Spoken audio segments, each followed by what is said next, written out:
Joining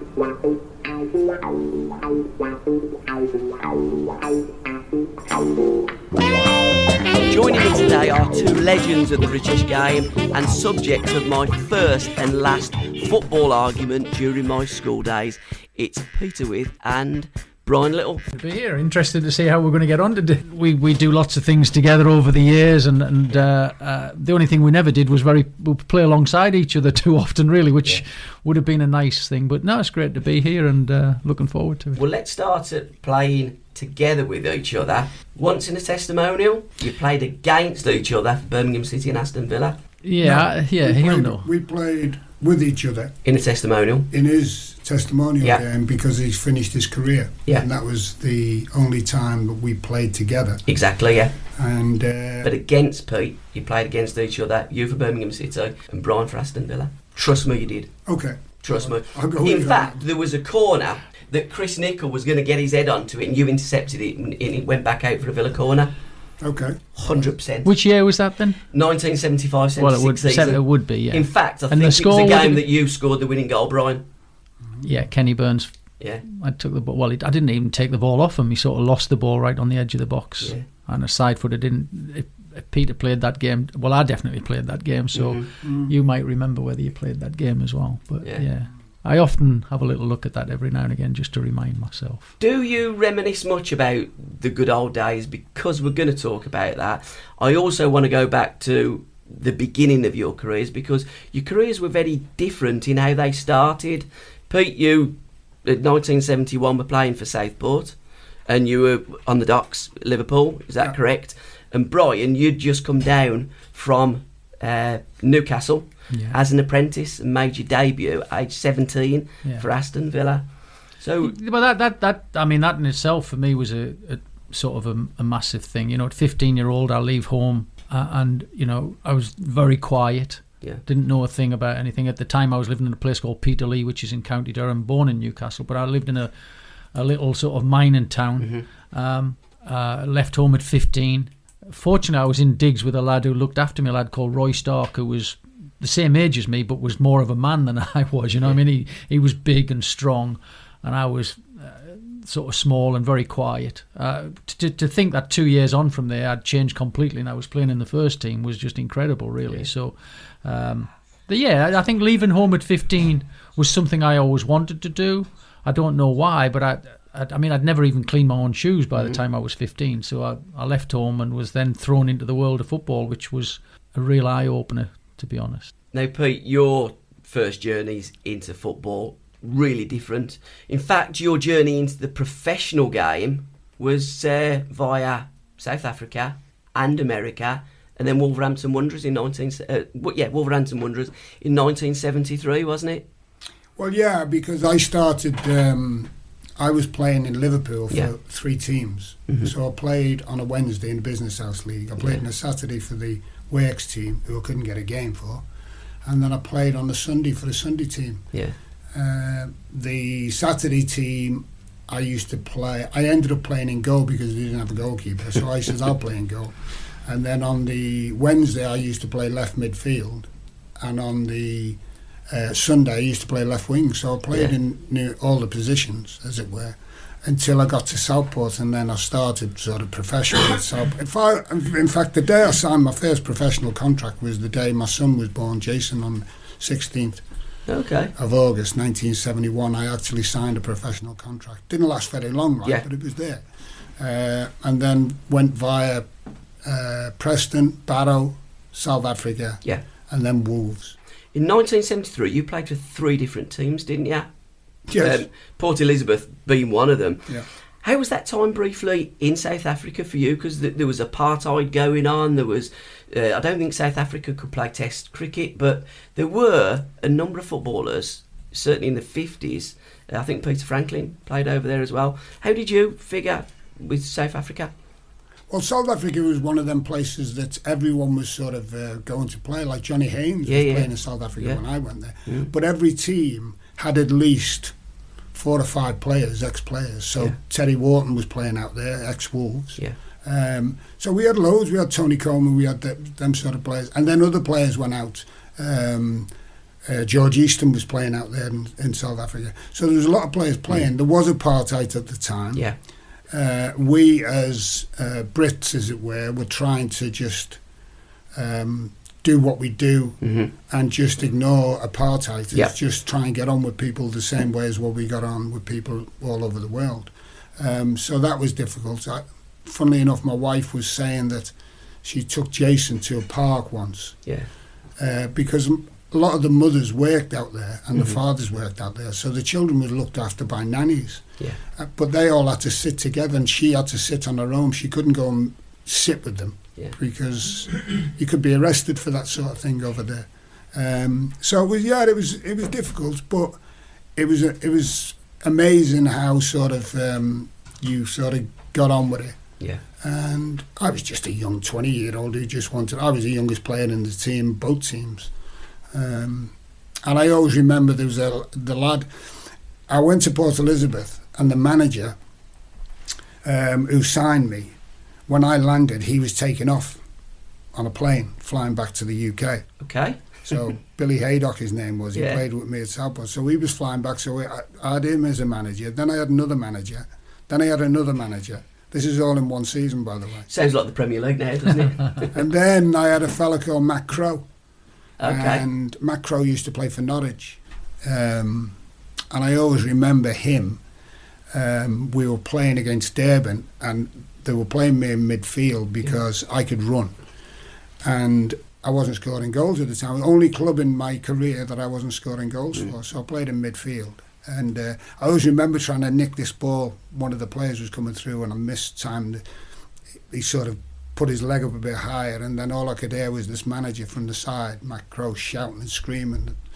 So I was like, made a little bit of an expletive. So in the end, we come in at half-time, we're 0-0. We're playing Durban United, one of the top teams, and we're 0-0, and we're bottom of the league at the time. And I always remember coming in thinking, we've done well here, boys, and him saying to me, you ever say anything to me? And I'm like, what's he on about?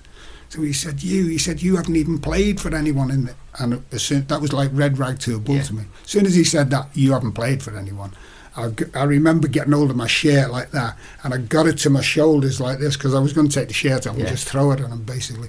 And two of the lads either side of me said, no, he doesn't know what he's talking about. Leave him. So in the end, that was probably the only manager that I ever actually wanted to knock him out because of, comments like that to me, coming from Liverpool, to say you haven't played for anyone, was like, if you don't play for anyone, you can't play for your team. Who was the next manager that you felt like knocking out? Was there any others during your career? Because you played for about 25, didn't you? Yes, there's loads of the 25. I wouldn't say there's 25 of them, but I would say that, not knockout, but I think that there's some managers like Willie Bell. Unfortunately, Willie Bell was a great, nice person. And coach. Just with regards to his management, management, sadly it lacked a little bit, and he was probably one of the ones. Yeah. In fact, I always remember my last game that I played, he decided to play me on the left wing against West Bromwich Albion. Yeah. And I remember, because we had two tunnels. Yeah, we did. So we had one in the corner and one in the centre. And I always remember running up, and my last game was went up the tunnel, down the road, and ended up in Nottingham Forest. So that was my last game. And then we were playing, the following week, we were playing Villa. Yeah.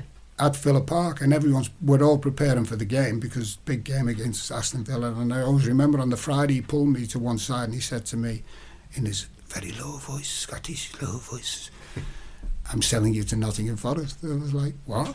We're playing Villa tomorrow. Yeah. And he went, no, you're going up the road. And that was basically my last time that I played.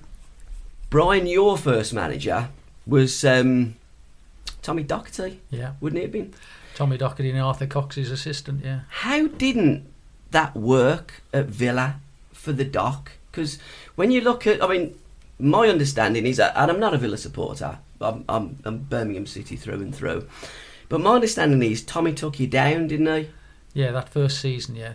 As a 15-year-old boy, I went to Villa in the second division and watched them get relegated. I mean, and I think there's only one game sticks out in my head which would be in Huddersfield Town. I think we beat them 4-1 at Villa Park, and everybody was going, right, we've turned the corner now. Yeah. But we never did. And as a young kid, I mean, I used to be the T-boy in the first team dressing room, so I was like privy to a lot of the arguments that were going on, and I always found that fascinating, because I taught myself to look, to listen, and to learn a lot when I was a kid. Because you just, in 1969, here I am, 15-year-old in a first team dressing room that's struggling. Yeah. So you learn a hell of a lot. You see, I can still see arguments and good fun as well. I can still see how the mess, but you could sense. I mean, as a kid, I'm sitting and listening to them moaning about the manager and all sorts of things, and there was no harmony in the dressing room at all. So, I got that. So I recognised that it just didn't work for Tommy. I don't know. I mean, I've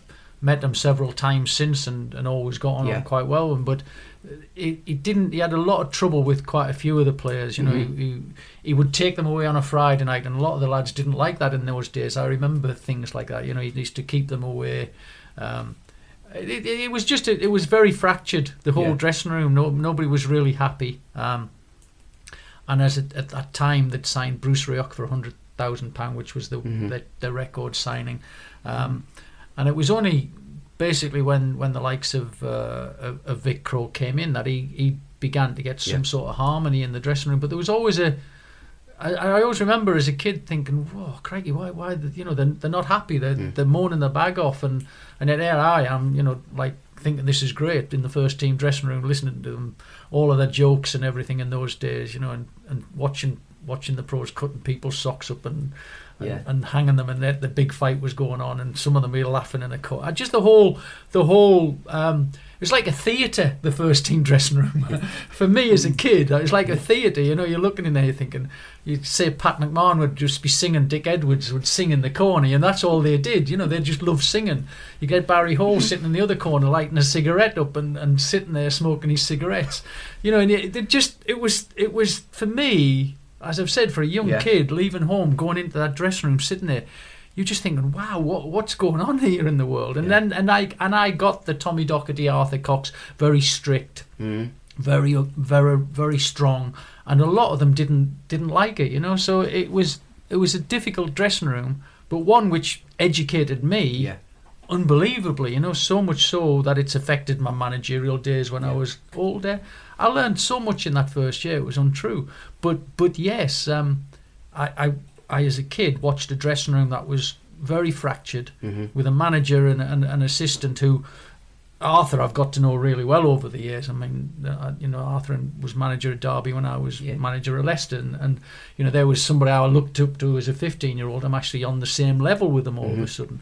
So there's lots of things that happened in that first period that have stayed with me all my life, but especially the dressing room. Yeah. But yes, it was fractured, and it taught me about a fractured dressing room being very much the basis on failure, really. But I guess going down to the third division, I'd be amazed if that was a harmonious dressing room. No, yeah. But Tommy did take Chelsea down to the second division.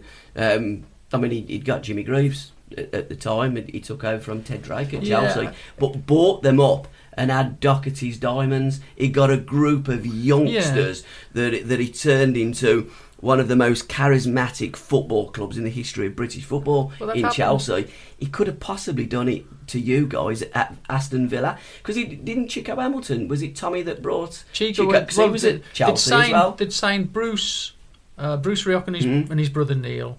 They'd signed Chico Hamilton, and they'd signed Pat McMahon. Those were the four major signings as it was that year, and Bruce was the record signing. I mean, Chico was a great lad.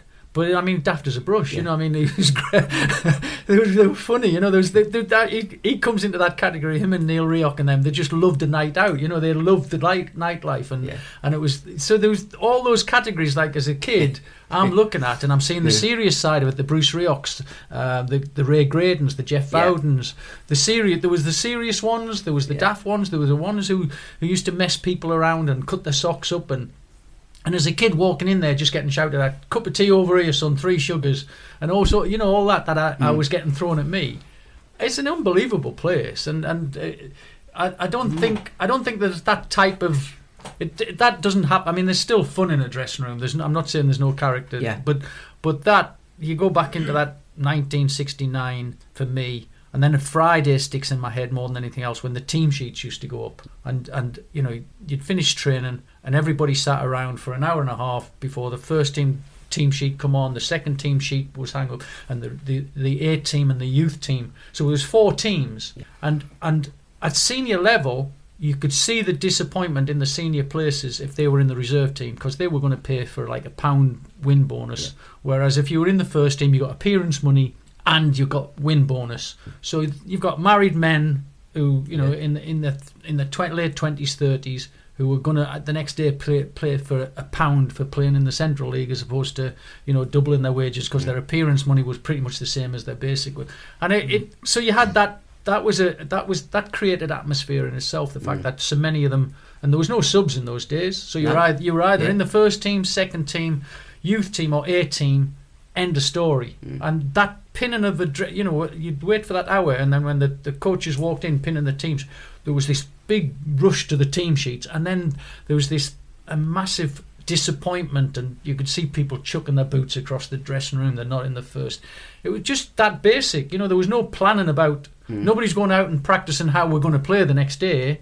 Friday morning was just like a training session, and then you sat there and waited for your team sheets to go up, you know. So sports science and all that just wasn't there in those days. You had the team sheet after the training session. You'd wait till about 1 o'clock, because when we'd finished in the morning, used to be I would be the tea boy, so I'd be sitting there pouring tea for everybody. But the players would be, some of them, like I say, they'd sit there having a cigarette. They'd go in the bath. They'd come out. Some would be ready. Some would still be sitting in their kit, waiting for that team sheet to go up.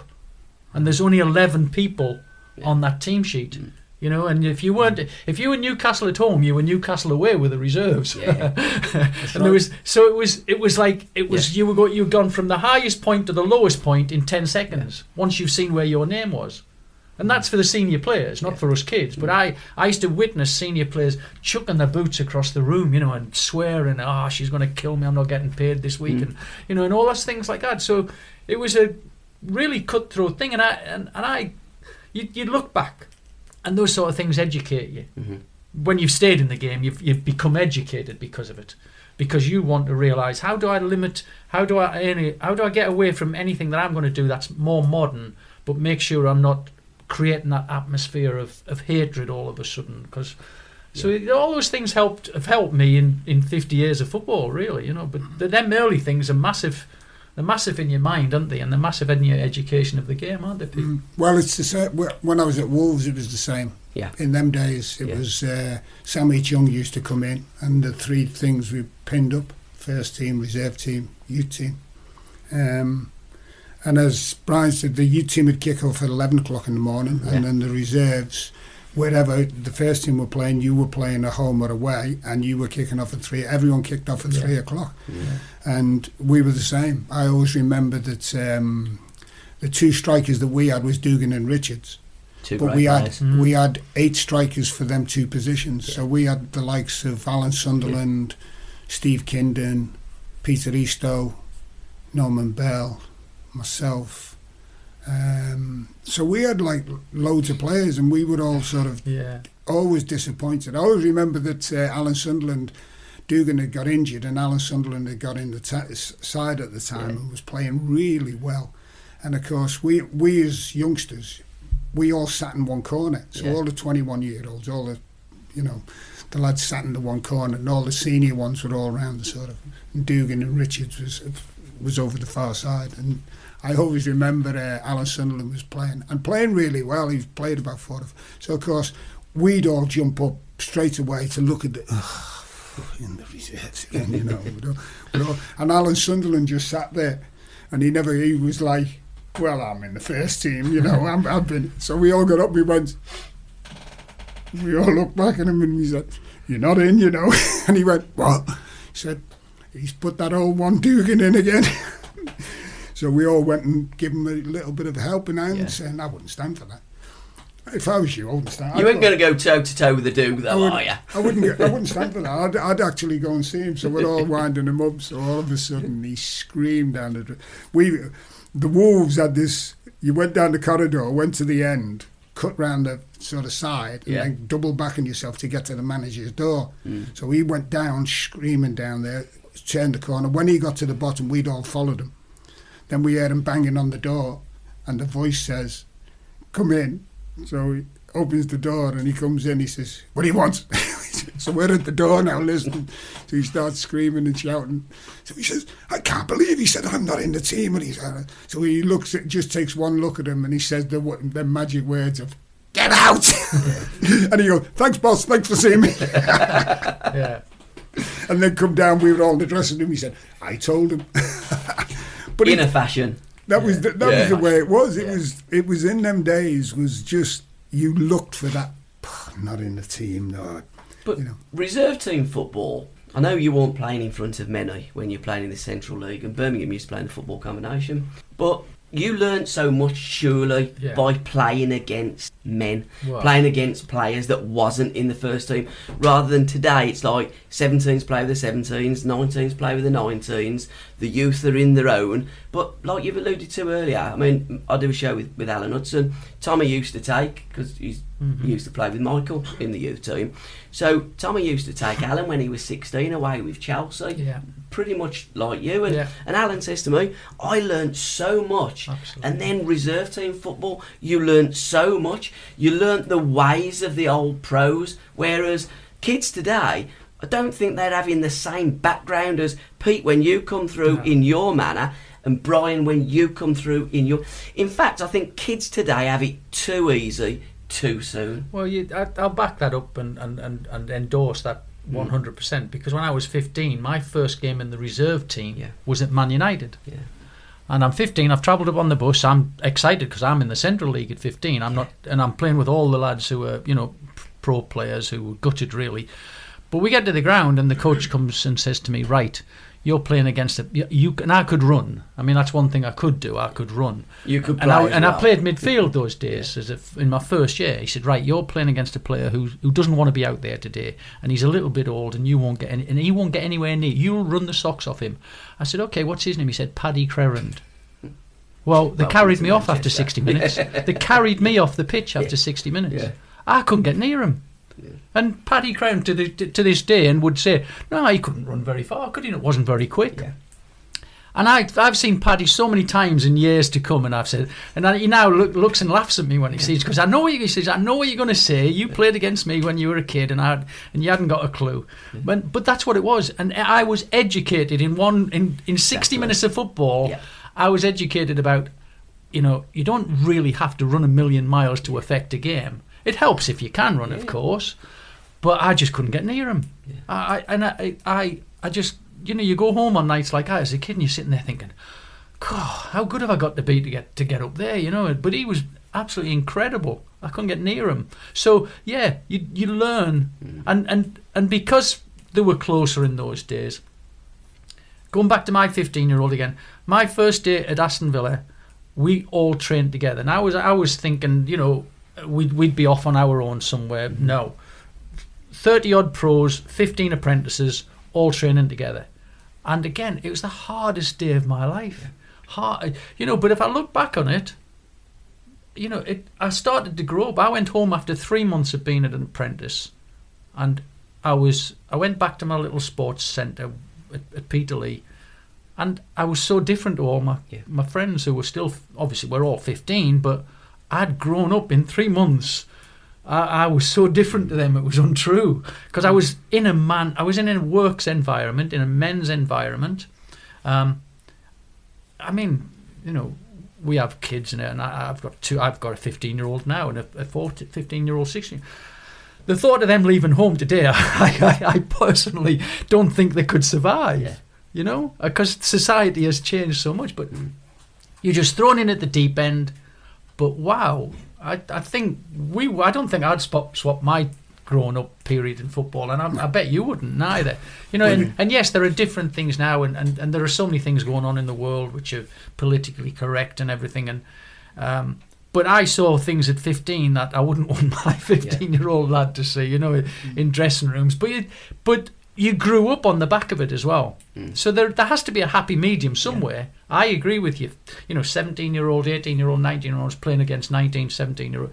Playing against your own age group all the time isn't going to be that beneficial for you. You have to learn, Test and you yourself. will learn a little bit more by being a little bit more diverse. But I don't know. I think at the moment there has to be a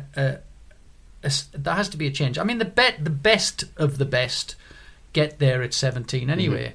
But it is becoming more difficult for like a kid like me who was quiet but had a talent, obviously, because you think no, we've got to just keep him with them because he's not ready for that yet.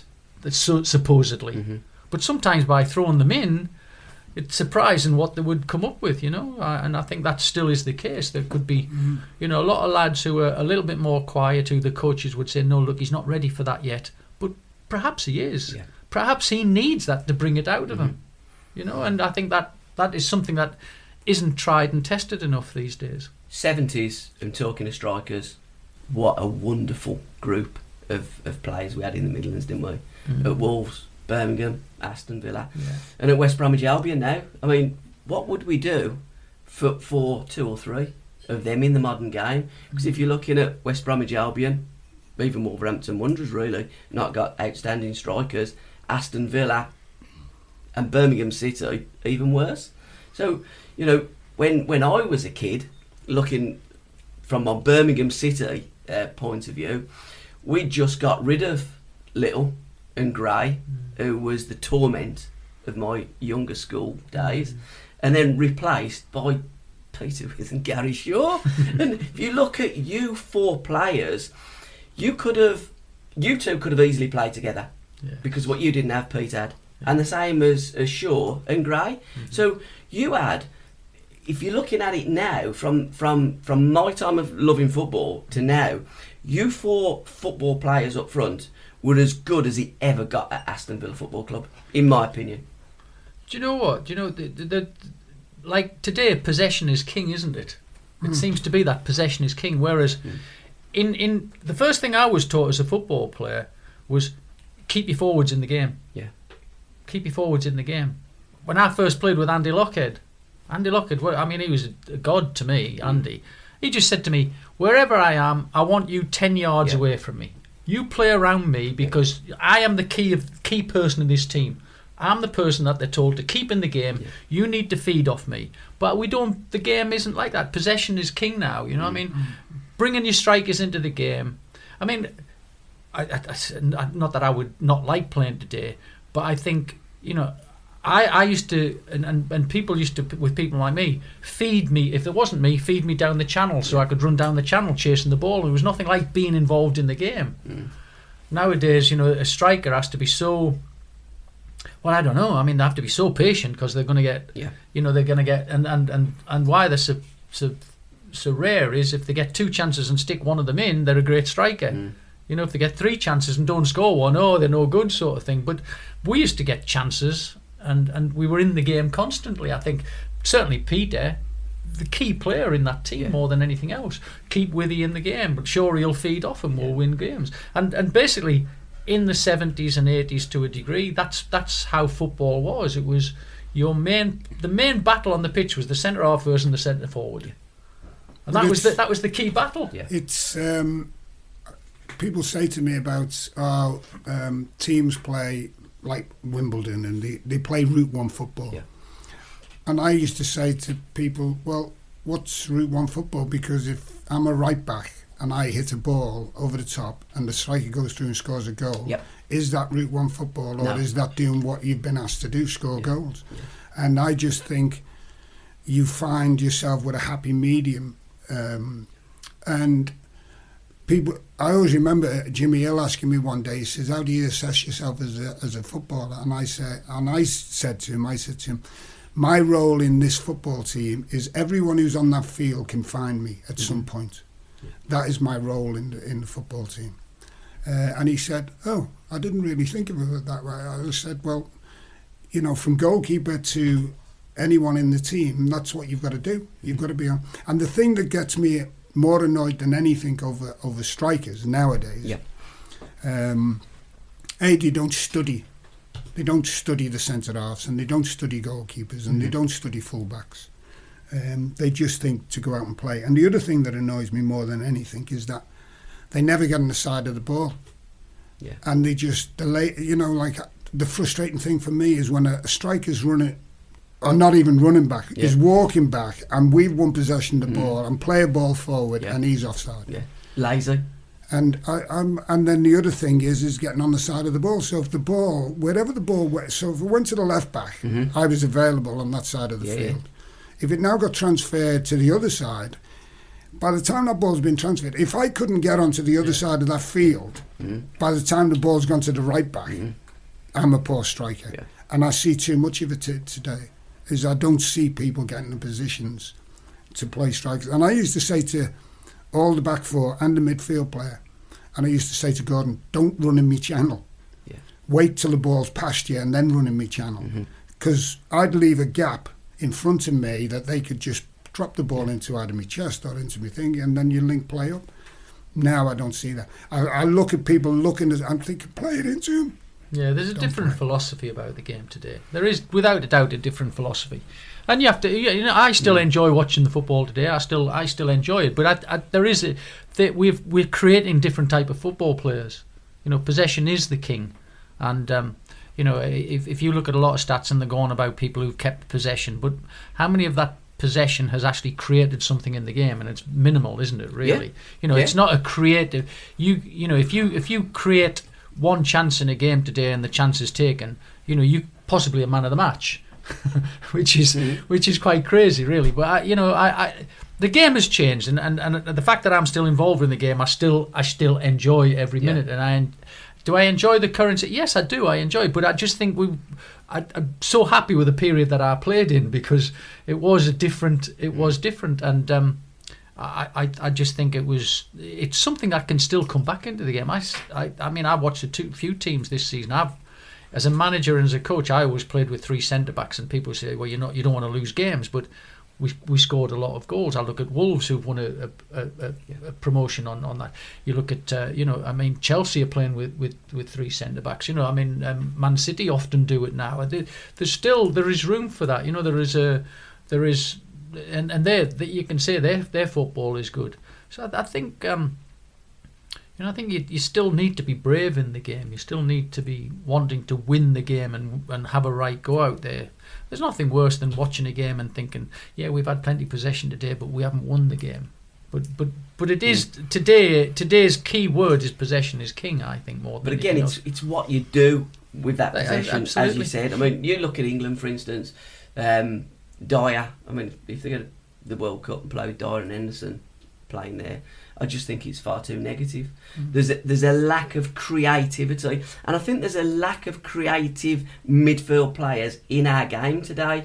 We're all right at setting the teams up. We're very good at setting teams up not to lose and not to concede, and I get that, because football has always been like that. But when you got the ball, you've got to get that ball forward, pass the ball forward into the channels, forwards running after it and making space. Dribbling midfield players. How many times you see a midfield player now drop his shoulder, he's gone. You've created space because a player's coming out, someone's running off, bang, bang, bang, you're in, you scored a goal. Yeah, but that's what I'm saying. And I agree. That's why I'm saying people like Peter and the Andy Lockheads, and I played with a lad called Keith Leonard, and all of those strikers who throughout the game, and you can look at all of the major teams in those days, the Peter Osgoods of this world. Also, there's loads of people, there's loads of centre forwards that you could pick with, and there's generally been like a creative player around them. The inside forwards, the Stanley Bulls, and all these sort of players of this, the Frank Worthingtons, all of these type of players who thrived off playing because they knew pretty much that their centre forwards was the centre forward centre half battle was the biggest, most important thing in the team. And then you had people who played from there on in, and then the wide players who got the ball and crossed the ball because the centre forward was going to come in there. If he didn't score with his header, you were looking for the pieces off him, and it was really adventurous. Really sort of, you couldn't call it route one. I don't think you can call it route one, because we actually played good football. It was a quality ball that you had to play to your centre forward. You couldn't just whack it up there. I agree, there were some teams who did play just long ball, route one, and played for then set piece situations. But in the main, the centre forward was the key, and the other players around him. But you can't tell me we didn't have good midfield players. There were great midfield players. Without doubt. So the whole game was different, that's what I try and say now to people. There is it's a new era, and I still enjoy it, but it's a completely different game. Because when I was doing the youth team or director of youth, when Browne was there, is that I always remember I used to just walk around and watch all the games going on. Yeah. And I'd be standing round by the coach, and in the end I used to have to put my hand on his shoulder, and I'd say to him, will you stop telling them to pass the ball? Yeah. Because all he was shouting was pass the ball, pass the ball, pass the ball, pass the ball. So in the end I had to pull them all in. I said, look, it's all right you're saying pass the ball, but there's a time when we've got to start dribbling with the ball and taking people on and committing people. Mixing the game up. Don't be just telling people to pass the ball. Well, I think teams also had, talking about key centre forwards, but they also had a midfield player who would powerful with the ball. You had Dennis Mortimer, who was one of the best around, really, and Dennis never got in the England team, but that type of a player. And most of my teams as a manager I've always had, I still worked on two main strikers, but I always had an Ian Taylor type of player. Yeah. Not especially in international football, but someone who could carry the ball from one place and join in, and so that's how football was as we sort of played, and to a degree managed. I think that, but the recent trend is, keeping that ball, looking for the little opportunity, and having a centre forward who might occasionally sneak in there and get one. Yeah. And that centre forward, and the modern day centre forward, is comfortable with the fact that he's going to play for 90 minutes and might get two little moves in the game where he wins the game, and you can't buy them because they win the game for you. They're expensive. There is a different, completely different feel to the modern game. And I remember talking to all the young lads, Villa young lads, and we were I think we were at one of the, might have been at Wembley, for the semi-final, and they were in. So there was, I think it was like half a dozen of them. So I said to him, "What positions do you play then?" So midfield. So I said to him, "Please tell me you can run with the ball from midfield." So he says, "Why?" So I said, "Because that is the lifeblood of teams now. Yeah. If you can run with the ball from midfield and commit people, because they're so well organised." Yeah. Back fours and things like that, so well organised. If you all of a sudden go past your man, then everything changes, because people have got to now come out the back four, and people have got to do things and change things. And I think the other thing is that when I always remember when I went to Thailand, coaching in Thailand, and the first thing that they said to me was, "Are you going to change the system we play?" I hadn't even seen the team play yet, and I haven't seen the players. But they all play three centre-halves, like Browne was saying. So they said, "Are you going to change anything?" Well, he just wasn't good enough to defend as a back four. Yeah. So we had to play three centre-halves. But what I adapted to was, okay, we've got three centre-halves, but you're not just a centre. They had three centre-halves. You just stood there and just stayed in the positions. So what I did is, in the end, said to them, "Look, you're not really a centre-half. When we've got the ball, you now become midfield players and you start running with the ball, so I'm going to get people coming out from the back." So we changed it. We ended up getting one of the three centre-halves to start coming out with the ball and running. Yeah. And all of a sudden it changed the game, because, you're not supposed to be doing this. And I think that as long as people know what they're doing, but you have got a commitment to sort of run at people and open the game up. And I think that's where probably Manchester City have got the players in their side. I think De Boer is one of them players that just sees things and just drives in. Because you look, sort of Dennis, the amount of goals that he scored, if you look at Brian Robson making runs, not necessarily running with the ball, but just all of a sudden going beyond strikers. Yeah. Out of I could always see when I'm jumping for the ball, I could see out of here and out of the right side, I could see Dennis making runs. I could see Gordon Cowan's coming, from this side. I think that I don't think they do that as much. I think the better teams do it. Yeah, they do. But I don't think the teams that are struggling have them midfield players that are going to go and get you 10 goals, 12 goals a season. But again, if you're looking at modern football, I mean, Man City play a great game, but it's only come from the 50s when the Magyars come to Wembley and destroyed England, and then the disciple of that was Rinus Michel, and he invented total football. So football's never changed all through the years. It's still fundamentally get the ball down, pass the ball, get forward, score a goal, win the game. But it's simple. You see, that's the thing that people say to us. Yeah, they say to us, "How is the game?" You know, the game's changed. The game's changed because the players are fitter. No, they're not. No, I don't think they are. The games are technically better. No, they're not. They're not technically better. One thing that has changed, certainly diet. Yeah. Diet's changed, that's for sure. And also the drinking element. The players don't drink now. Well, majority of players don't drink in our culture. Now, is that a good thing or a bad thing? I don't know. I think it's a bad thing. But, having said that, I think that with regards to the surface that they play in, if we would have played on them surfaces that they're playing on today, don't tell me that we couldn't play in today's game. I'm sorry, though. I mean, the baseball ground. Any time after October, it was like a quagmire. To be fair, Villa used to have the semi-finals at Villa Park, and there was hardly a blade of grass in April on Villa Park. As you said, I mean, the City ground in Nottingham, that churned up a lot, didn't it? You know, all grounds. In fact, one of the best surfaces was St Andrews. We did have a good surface, but lots of them in them 70s eras. You know, well, the best playing surface in our day was actually Carlisle United. Was it really? Because it was Cumberland grass, and and that was one of the best playing surfaces that I've ever played on. And everyone was saying, "How can you have a surface like this?" Because Cumberland soil or Cumberland grass at the time was one of the best grass in probably the world. I mean, all right, it's changed now because it's different, but just for the playing surface. Have you ever played at Carlisle a few times? It was never a bad surface. But as you say, you just got used to sand and the bad bounce and trying to get the ball down before it hit the ground and bringing it down. So all those things we were all very technically. I think lots of the players were technically gifted, but obviously sometimes the bounce of the ball or the state of the pitch made it a little more awkward. And but you had to have your wits about you the whole time in a game. So I think technically. Technically, I think that they work at things far more than we used to. You know, we used to have good training sessions and everything, but I think that they spend a lot of time working at the touch and the technique and the passing. So there's all those things which have moved on, and they're far more scientific than we ever were.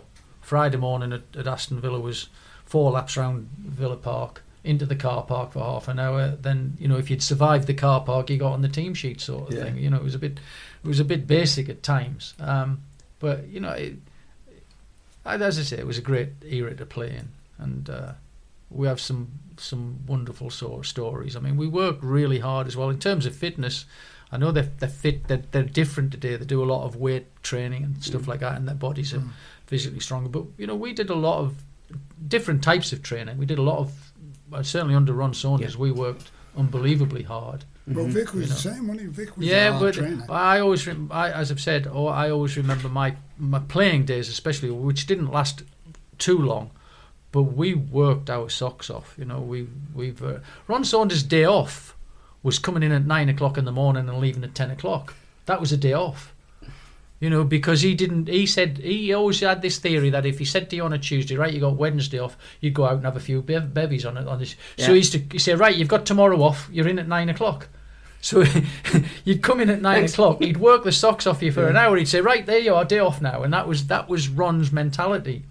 You know, he very rarely gave us time off. But his time off was, you were in so early that you were technically having a day off. And he used to wind you up a lot. Wind me up? Yeah, him and I used to really, I mean, you clashed with Ron all the time. All the time, yeah. But he did that just on purpose. I can look back now that I've been a manager, and he found a way of getting something out of me. But I'm convinced he did it on purpose now. I've convinced myself. Well, I hope I have. But having said that, I think it was a few years ago you had the reunion at Villa Park from the European Cup final day.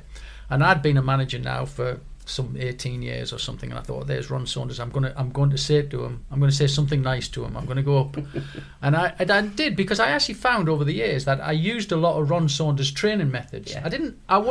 My personality and his personality was so different. So you had one. I didn't join in the way he could destroy a person in 10 seconds, you know. Yeah. So I didn't. But his training methods, and I used to find myself saying things at half time. I go, oh, Ron Saunders used to say that. Crikey, shut up, you know. And so I thought, I'm going to go up to him and I'm going to say. So I went up to him. As soon as they get together, I wasn't invited. Alan Evans invited me as his guest, because I don't think Ron would have had me there. But Alan's wife didn't go, and he said, why don't you come with me? I go, oh, brilliant, Evo, I'll come with you. So I went and I saw Ron Saunders. I've gone, right. So I've gone over. I said, hello, Mr. Saunders. I just wanted to say thank you. I said, because as I got older, I began to realise a lot of things about you were really good. And he just shook my hand and just turned away and walked away from me. So I don't think he was up to making pals with me after all. But he was brilliant. I mean, he used to call me in his room, and he'd sit there and he'd go, I'd love to hit you. And I used to say, well, if you want to hit me, just hit me if it makes you feel better. Yeah. And that wound him up even more. So we had this real love-hate relationship, you know. But then when I was retiring, whether he was pleased to get me retired, he really was good to me. Yeah. I mean, I saw a side to him that Peter has often told me the story that to talk to Peter, he'd said, look, I want you to play alongside Brian Little. As it turned out, sure, he got the opportunity, and sure, he was brilliant, in fairness. But, so he was thinking about even me as well as Peter. He was thinking about me finding the right partner, because I'd lost a lad called Keith Leonard, who was a really good young Paul Green boy, wasn't he? Yeah, who was but got injured as well. And Big Keith and I, 74-75, the season we got promoted, I mean, he was brilliant to play off, you know. So, and sadly, Keith, but there's certain things that I can see later on. But he had a way with me. He used to love winding me up, and he'd like the fact that my reaction was to play well on a Saturday. And that's just the way he was. He was like that with people, you know. He was. You say that to the youngsters now. You say that to the Cowanses and the Shaws and the Morleys, and he used to do things to them. But they look back now. If you ask them now, they go, "Yeah, I get it. I get it now." You do get it later on. Well, Brian was the same with Martin O'Neill, wasn't he? He used to wind Martin O'Neill up. Yeah. Because he'd say to you, hit the near post, you and Tony Woodcock, because I've got a balmy Irishman who's going to get on the far post. Well, but he always picked him, didn't he? Martin was always moaning. We used to have our Friday coffee and bacon sandwiches in the cafe after the training on a Friday. Yeah. And we'd all be talking about the game, or talking about football, and then Martin would come in and saying, you won't believe it, he says, I'm at a murder case at the moment. We're like looking at Martin and saying, why are you telling us this? And he said, well, we just thought you'd be interested. No, we're not interested in that. Don't be talking about murder cases.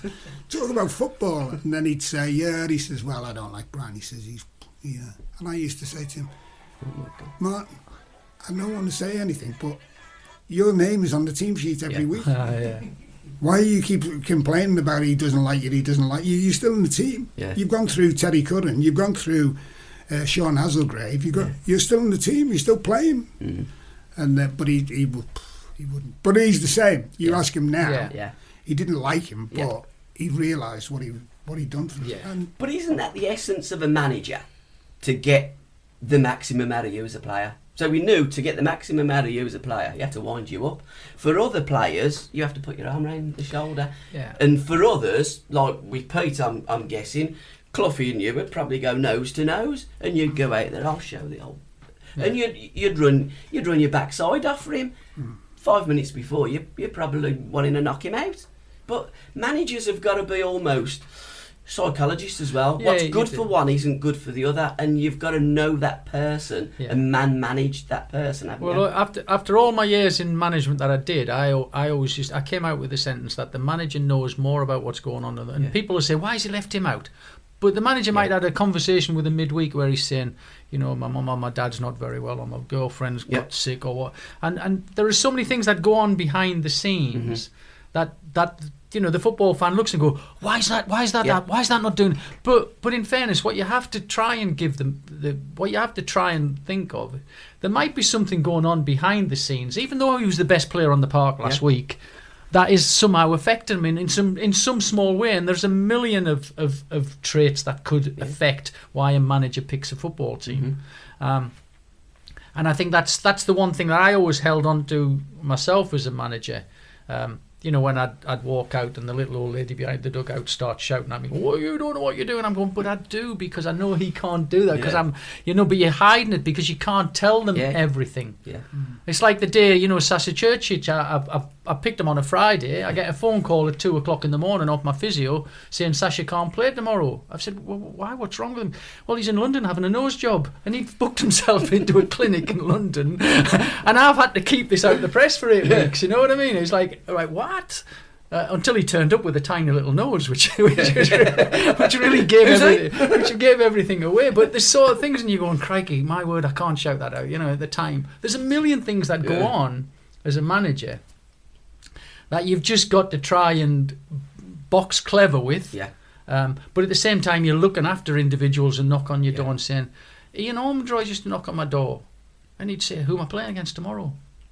And generally it was Jerry Taggart who used to not, and I'd say to Jerry Taggart, "Oh, God, he's the strongest man in the world, Gaffer." And I'd say, "Well, we'll play you on the left wing." So people would say to me, "Why are you playing Ormondroyd on the left wing?" "Because he's frightened of Jerry Taggart."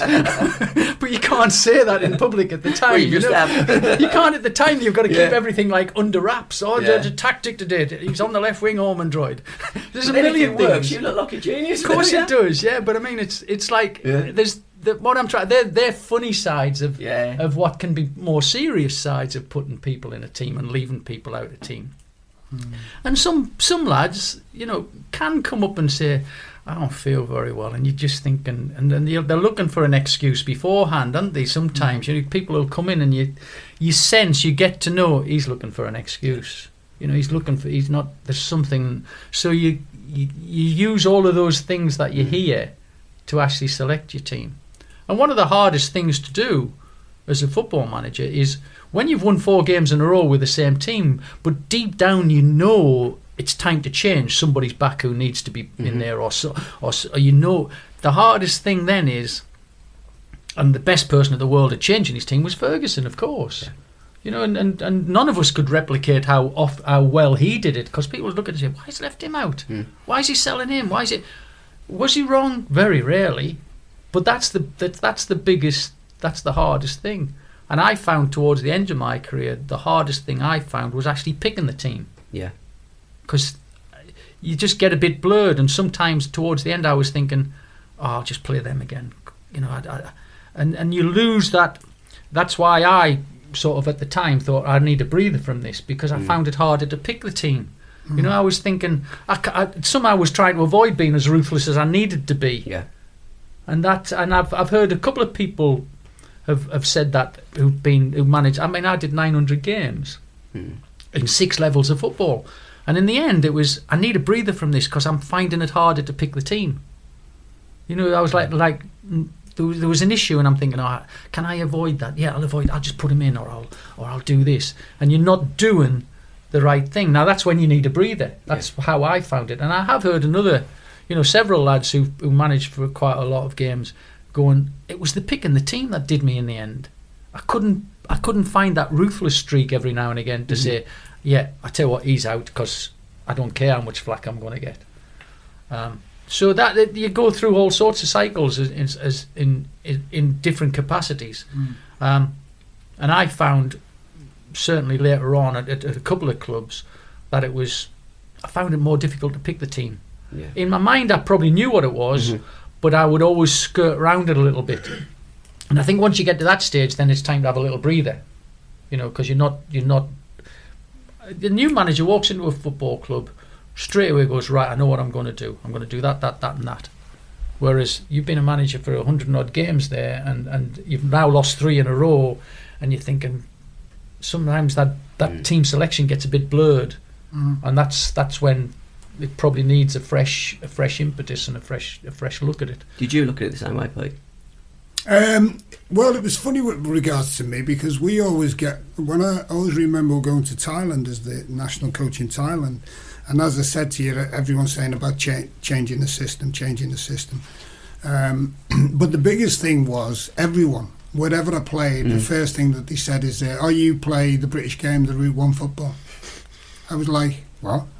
Saying, "Well, you play Route 1 football," and I'm going, which game are you watching? I always remember we played Brazil. We played before one of the World Cups, and they brought the youth team, which is the under 21s, and they brought the national team, and it was in the King's Cup. We were playing sort of 4 club tournaments, so we had to play the national team, who had Rivaldo and had all the top players in, and we lost 8-0, but we should have been 3-0 up after about 15 minutes. We created 3 great chances and missed them. They get 1 chance, Rivaldo game over, isn't it? Knocks in the top corner. Then we get another few chances. Then, anyway, cut a long story short, end of the game, go up to their coach or manager and says to him, he said, "I see you don't play English style football." So I says, "What do you mean?" So he said, "You play Brazilian, you passing and moving and doing all these sort of things." And I says, "Yeah, well, you want to tell the media that because everyone thinks that we just play Route 1 football." And you get labelled, British coaches get labelled with one sort of style of football play. And I never ever played, in all the time I was abroad, never played that style of football. The different thing for what Brian's saying to what it is in Thailand, I just picked the best team. And there was never any... I probably had once in 10 years where a player actually confronted me. Yeah. In all the other times, no one ever said anything. Why aren't I playing the team? Why? They just got on with it. They just done it because they knew it was for the best sort of result of the team. But I can understand that. I can understand what he's talking about. Is that you do get to stages where you're thinking and you say, and as a manager, people don't realise that. Okay, you've got your staff that are there. Yeah. So you've got all your staff, so you're taking information from all your staff and saying, what do you think, da. But at the end of the day, and I know what he was like, it's down to you. Yeah. You've got to make the final decision. You've got to go, right, this is what I'm going to do. Thanks for all the information, but we're going to do it this way. And at the end, you live by the stuff, because they don't look to say, it's your fault, your fault. It's your fault. Mm-hmm. So you've got to, if you're going to live, if you're going to do it, live and die by the sword. Yeah. Don't go back away and thinking, I shouldn't have done that, Exactly. That was because, inevitably you're going to get a sack. It's inevitable. All managers do, don't they? Yeah. As soon as you walk through the door, you've got to walk out of it. You're going to get the sack. So if you're going to get the sack, don't go away thinking I got the sack and I didn't do it the way I wanted to do it, because you're letting yourself down. I said that about Saturday's game. I was thinking to myself, as a senior player, what would you be saying in the dressing room? And the one thing that I'd be saying to players is that, listen, this goes very quickly. This 90 minute goes like that. And if you don't come off the field after 90 minutes and say, you know what, I could have given a bit more. Come off the field and say, I've given me all. I've given everything that I could possibly give. And if it's not good enough, it's not good enough. But don't, so as a manager, as a player, as a coach, whatever you're doing, give it your best shot and give 100%. But again, that's that transfers to any level of football. When I managed up to 16s and passed the kids on to floodlit football, then I used to say to my boys, don't come off the pitch moaning. No. You can impact anything on that pitch, but when you come off the pitch, forget it's gone. So don't moan about it. But you had different problems in Thailand to what Browne would have had pretty much managing in England. You had a tsunami to deal with, didn't you? Yeah, that was Indonesia. Oh, Indonesia, was that? That was... it happened in Boxing Day, and I was training the team for the Tiger Cup, which was changed to the Suzuki Cup. So we would, we always trained 7 o'clock in the morning, early in the morning, and I was training on the day and just had this eerie feeling. You're doing your training session, but you've just got something in the back, and you're looking round and you're looking at things going on around you. So I'm looking at all the management staff, all the hierarchy on the side watching us train. I'm thinking, something's not right here, there's something going on. And then in the end I stopped for a water break, as it were, and sort of went over and said, something's going on, what's going on? And then they said, we're getting reports there's been a tsunami, which is in the northern, it's in a place called Hajjai, which is right in the northern part of Indonesia. So I said, what does it mean? He says, there's 6 players out there who are from the region. So I said, I'll stop the session, you've got to stop the session. And then it was just a question of, but 3 days later we had to play in the semi-final of the Cup in Malaysia, and we've already lost the first game at home. So it was then a question of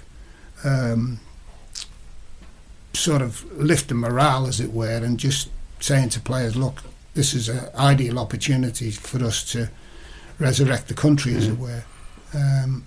If we can go and win the game, then the whole country will be lifted with regards to what's happening and how many people have been sort of killed, as it were. And fortunate enough, we went there and we beat them in Malaysia. We beat them 5. So, and it was decisions that you make in that game that changes the game, you know. And I always remember that when I lost my job in Thailand, my son Jason was working in Thailand as well, and all the media were doing interviews, and they were interviewing the hierarchy of Thailand. So if you can imagine that I was only supposed to be there for 3 months, but I ended up staying for 5 years, and then they started making statements saying that we wanted to change because we wanted to use sports science and sports psychology. So my son Jason says, do you not realise that my father's been doing this for 5 years with you to get your minds switched over from defeative, because that's what they had. They had this defeative mentality at the time. So it was changing that mentality. You know, it was changing that mentality to going out and playing against Japan and thinking, well, we'll lose to Japan, we'll lose to Korea, we'll lose to the big... So it's a bit like the Premier League. There's the big boys in Asia, and there's the ones that are just in between. So we went from being bottom to all of a sudden becoming one of the powerhouses, as it were.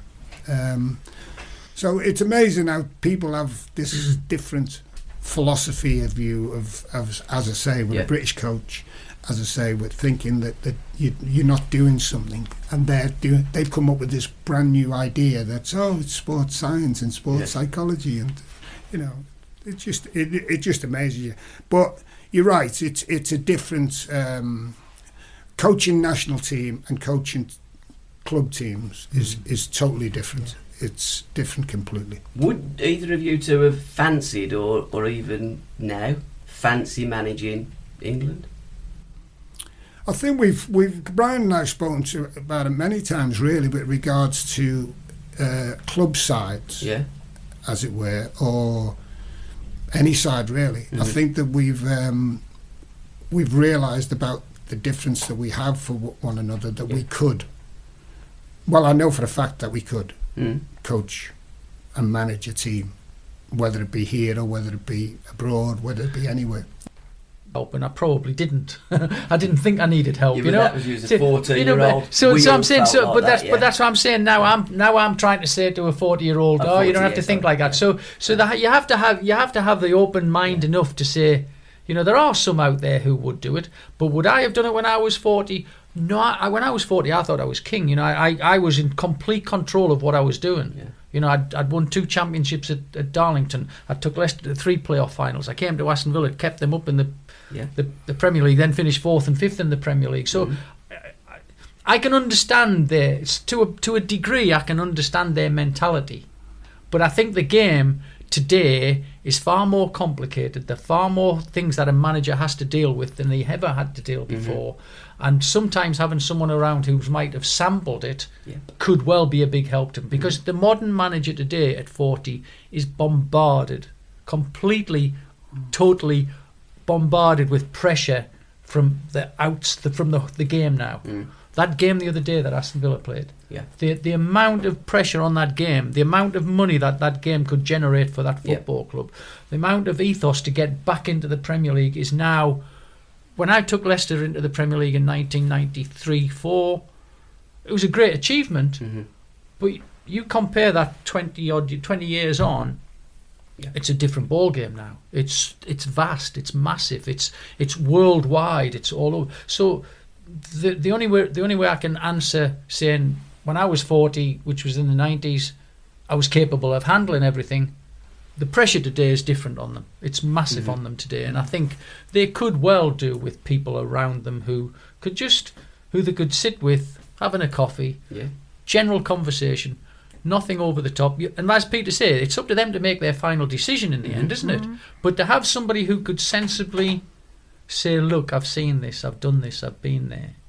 Have you looked around the corner to see how many people? Because I used to say to myself when I was a kid, look round corners, because you have to know what's coming to hit you. Exactly. You know, so you had to be ahead of yourself. Yeah. Now, because of all the pressure they're under, they perhaps don't look round the corners often enough. You know, they just, no, I'll do that.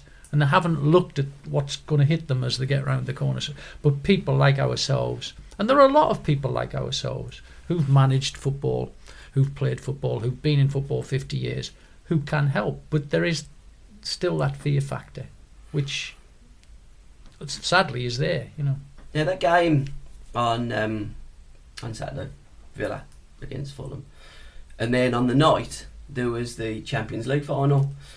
I would say, again, my opinion, there was more to lose with the Villa Fulham game than there was to lose in the Champions League game. Because okay, Real Madrid won it and Liverpool didn't. Karius has took dog's abuse, which I think is totally unnecessary and bang out of order in some cases. But with Villa losing that game, fundamentally an awful lot will change, sadly, at Villa. People will probably lose their jobs. There's players that won't come back because they're not going to be in the Premier League. And I think when you look at that, again, it's them pressures as well that you're taking into that game. And I just think that, you know, the game now is a different game. I just don't think it's necessarily any better for it, because you end up playing a lot more in a negative capacity rather than going out to try and win it. We don't want to lose it, and we're always looking, we're probably looking sometimes around too many damn corners rather than just playing the game and not that occasion. But it's, I said before the game, people were saying about, it's worth over 200 million. Exactly. And I was saying to people, it's really, you don't look at that. You shouldn't look at that as a player. You shouldn't look at that as a manager. You should just look, this is a game. Yeah. It's like a cup final that you're playing in. So don't look at them. Just look at, this is the same. Yeah. You go out at Wembley, you go out and play to the best of your ability. You want to win the game like everyone else. Maybe go out with a less fear factor, as it were, and don't even think. If I was a manager, I wouldn't even be mentioning 200 million. I'd be just mentioning, this is a game we're going to play, a game we want to win, and it's a game you want to go and put yourself in the, you know, I think they said there was something like 100 countries or something ridiculous were watching that game because of the how shall I put it, to get in the Premier League is a massive achievement nowadays. But you just got to go out and play. You know, to me, play, do the best of what you possibly can. At the end of the day, come off that pitch and say, I've given it my all. And if you're there, you're there. If you're not, you're not. But the reality is that when you didn't fail, you got beat in the playoff final. You got beaten 2 playoff finals, and then you won your 3rd one, didn't you, Leicester? Went 3 years in a row. Now, when you lost that first and second one, obviously you was gutted, you were deflated, the team were, you picked the team back up and you got them back in the game. How many of them players played in the 3rd one that played in the second one? No, now, to Villa, an awful lot will change. Not because, you wanted to change, but in Villa's case now, it's got to change because the amount of money that's in the damn game. Yeah, but I think that's where people like me would use their experience. And exactly. From day one, my first year as a footballer, Aston Villa in the 3rd division at the end of that season. There's a lot of people that need to sit down, sort it out, and get the momentum going back. And irrespective of it being a defeat The most important thing is to be ready for the next season again, and it's the mentality side of it. And it is, you talk about my experience there at Leicester City. We played 2 League Cup finals, two playoff finals, lost both of them, and I can still see myself sitting on the team bus going back after the first one. I can still see myself sitting on the team bus going back after the second one, sitting with John Gregory and Alan Evans, and then I can still see myself going to the third one and saying, "We ain't losing today." Yeah. We are not losing today. So out of something which quite right now is still like so hard to take, there possibly is something good. Exactly. There possibly is something good. But that's about the manager and the club, making sure that mentality and that belief is still there. And that's what they've got to do. Because the third time we rocked up to Wembley 3 years in a row for a playoff final, there was no way we were going to lose that game. And yet, you know what? Derby were a better team than us. Yeah. But we just were so focused on something, I can't explain what it is, but when we left Wembley, when we started our pre-season for that season after, we were as tuned into what we needed to do as we could ever have been. And that was because we believed it. We'd convinced each other, and that's what has to go on inside the club now. Irrespective, you can't put that result right now. You can't change that result now. Now it's about what are we going to do. Don't care what the problems are.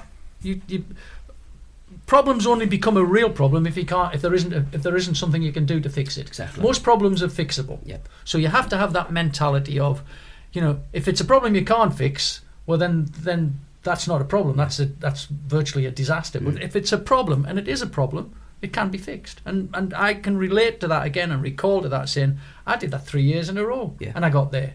Why? Because we believed in it, because we kept believing it, because we kept up with things. So whatever we changed, and I'd have to look back on it now because it ain't totally fresh in my head, but there were changes, each particular year there were changes that made us better, stronger, irrespective of whether I spent money or not. I supposedly sold my best player to get 2 players. Yeah. But those 2 players I brought in made the team better, even though I sold, and I remember selling Paul Kitson to Derby for 1-point-something million. Good player. But I sold him because I needed to strengthen the team in other ways to help me get up. And it happened, and it worked. And we beat Kitson, he was in the Derby team that played against us. So, we're all gutted. You're allowed to be gutted for a little bit. Yeah, of course, sure. But when the time is right, and you can't sit there moping and groping for very long. It's time to look at each other, straighten the eyes, make the decisions you need to make, and get right on with it again. And this is what I'm saying about the experience, and you can't buy that experience. Like, if I owned a football club, I would 100% have someone like you guys people like there. Because I'd say, Brian, okay, I own the club, I've got a lot of money, but what do I do? You've been there, you've done it. Do I get rid of Brucey? Do I keep with Brucey? Ultimately, it's my decision because I own the club. But, you've been there, you got beat twice, but you come back, you kept coming back. A little bit of fine-tuning, a little bit of tweaking, but have faith. And football people understand football. And it's having faith with people. If they're the right persons, back them and keep on with them. Because you end up, if you don't know what you're doing, keep sacking managers. And where does it get you? There's no continuity. You have a team, you get up there, you get beat, right, change the whole team. No, you need to change bits, but not the whole team. You need people on side, getting the fans on side. Everybody's sore at the moment, but it's about getting back on that horse and winning that next game. And you only get that from experience and knowing what's round them corners. Yeah. Well, the other side of it is you've got Shrewsbury who've been to Wembley 5 times and lost every time, and yet they lost again yesterday, haven't they? Yeah. And I know young Hursty. I think he's a terrific young manager, and I know that his mentality will be, well, after he's got that little bit of gutted feeling out in his stomach, I believe he will do a good job again next time round. But that's how it is, and that's how you have to be. So, are we gutted? Yes. Can we bounce back? Most certainly. I know we are pushed for time. Have you guys got to go? Chris, have you got to go? I don't know if 10 minutes is Okay, so we'll go for 10, because there are the England. I do want to talk about England as well. Because, Pete, you had 8 caps for England, didn't you? 11, sorry. First, your debut against Brazil, 1981. Zico scored the winning goal. Great player. And Brian, sadly, you wore the number 15 and probably had about the same amount of minutes on the pitch. Yeah. But a wonderful turn, you saw it coming, turned on the ball, got down to the byline, put one over, and David Johnson headed it. You know, I'm looking at England with the World Cup. I think that both of you guys should have had a hell of a lot more caps. And the fact that England didn't qualify for a World Cup until you, Peter, went there in 1982, being the first Aston Villa representative. I've got to say, no other Villa player had done that before you. But again, down to management, we had Don Revie and then we had Ron Greenwood. In my opinion, not the ideal choices. What's your thoughts about that? What about the current situation? Well, no, about that, and then I want to talk about the current. In my day, I mean, I again, you look at players around you who were there, who were competing for your place, and there was some good players. Yeah. And I got selected on the back of playing really well at Wembley in the League Cup final, which was the year we got promoted back to the First Division, and the year we won the League Cup final as a Second Division player. And I got selected for the England, the end of the season, home internationals, and was sub in the second game against Wales. Came on and, as you say, helped create the goal. But then the next game was Scotland, and again that was a one where, you know, Don Revie said we're going for experience. And I've already alluded to the fact that sometimes you don't know how good people will react unless you throw them in. So I didn't play in the second game.